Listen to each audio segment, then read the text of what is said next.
everyone. My name is Amber Peterson, and today I'm going to discuss the science of reading and its importance. So how many times have you heard a child say, "I'm never going to use this in real life"? I bet you've never heard it said about learning to read. Words are everywhere. They are a fundamental part of our world. Teaching students to read is a huge responsibility. Students will be using these skills for the rest of their lives. They need to be proficient readers in order to learn about different subjects in school. Success in other subjects rely on the student being a fluent and successful reader. Teachers need to be well educated on the different strategies of teaching children to read in order to teach effectively and help students when they are struggling. The phrase "the science of reading" sounds more complicated than it is. It is actually an umbrella phrase that describes different strategies used to create competent and fluent readers. These methods are important as they teach crucial reading skills such as phonemic awareness, phonics, fluency, vocabulary, and reading comprehension. For the next couple minutes, I'm going to discuss 4 theoretical models proposed by researchers. The model is the simple view of reading. This model was proposed by Goh and Tunmer in their goal to explain reading comprehension. They believe that reading comprehension could be measured by a student's decoding skills and language comprehension abilities. For example, being able to read the word "stop" will not make a person stop if they do not understand what the word means. Goh and Tunmer proposed an equation to determine reading comprehension that could be helpful for teachers. It is important that a teacher know what area of reading comprehension a child is struggling with so they can choose the correct intervention to help them. The theoretical model was proposed by Hollis Scarborough and named the reading rope. She pictured reading comprehension as a rope made up of 2 strands. The 2 strands that make up the rope are word recognition and language comprehension. This is similar to the equation proposed in the simple view of reading. Word recognition is a foundation of reading. Decoding is a skill that would be contained in this strand. Language comprehension is the other strand. It is important because it is the way a reader understands what they are reading. The reading rope is very similar to the simple view of reading. Both models simplify the complexities of learning to read.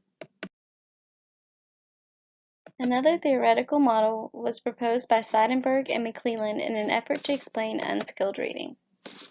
This model describes mental processors used to undergo word recognition. There are 4 processors responsible for word recognition, and they are the context processor, the meaning processor, the phonological processor, and the orthographic processor. And each processor has its own function. The phonological processor is responsible for language production and interpretation. The orthographic processor is responsible for connecting the visual image of the word to the brain so that it can be read as a whole unit. The meaning and context processors work together to help the brain recognize words in and out of context. This model shows teachers how they can teach each processor to achieve success in student reading. The final model I want to discuss is Airy's phases of reading. Airy proposed that there were 4 phases named for the amount of alphabetic knowledge a student has in each phase.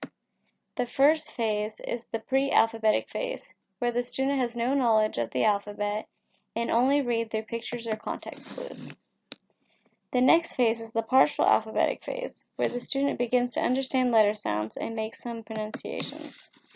Students are able to read many new words in the full alphabetic phase because they have gained full knowledge of the alphabetic principle.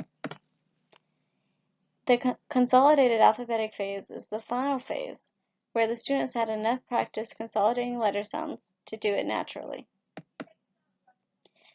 This model is important for creating reading lesson plans because it gives teachers an order of teaching. Phonological awareness is an important early reading skill. To read and understand letters, one needs to be able to recognize and manipulate sounds. Rhyming, identifying syllables, alliteration, and phonemic awareness are all important skills under the area of phonological awareness. Phonological awareness is easily confused with phonemic awareness, but phonemic awareness is about being able to recognize and identify phonemes instead of sounds. An example of phonemic awareness is a student hearing k, a, t, and being able to write the corresponding letters and read the whole word, cat. An example of phonological awareness is a student recognizing that changing the k in the word cat to p changes it to bat. An important strategy to consider when teaching children to read is phonics. This strategy helps children hear and identify different sounds and words. Most importantly, children learn what sounds are associated with different letters or groups of letters, how to blend those sounds together to read new words, and how to put those letter sounds together to form their own words.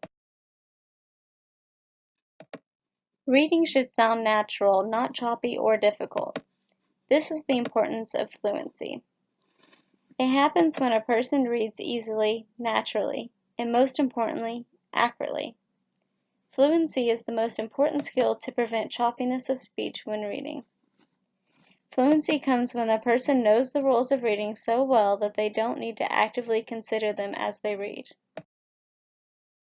Another important aspect of reading is vocabulary. Vocabulary grows with a person's reading level and their education. As a person learns, they are exposed to more and more new words that they begin to understand. There are two types of vocabulary, oral and print. Words that students are already familiar with, such as dog or mom, are easier to teach because they are already part of the student's oral vocabulary. As the students become familiar with more and more words, their reading becomes faster and more fluent. Two other approaches to teaching early reading skills are coding emphasis and meaning emphasis. The way that words are taught is how these two approaches differ. In the coding emphasis approach, words are taught through specific sets taught to the student. The meaning emphasis approach differs because students are taught to see the word as whole units instead of breaking them into parts. It is important that we are able to retrieve the words we need from our minds when we need them. This is where orthographic mapping comes into play, as it is the process of saving a learned word for later retrieval. Once the word is learned and decoded, it is stored and can be used automatically in the future. Automaticity promotes the growth of vocabulary and improves fluency. This process comes naturally as the student becomes proficient in decoding and phonemic awareness. Reading is a critical skill because we need it in everything we do. Very little can be done in the world without reading. As I mentioned before, teaching reading is an important responsibility. It has to be taught correctly, and issues need to be addressed in a timely manner to be sure that there are no lasting consequences on the student. Many doors are opened by being a skilled reader, and it all starts with the proper teaching of early reading skills.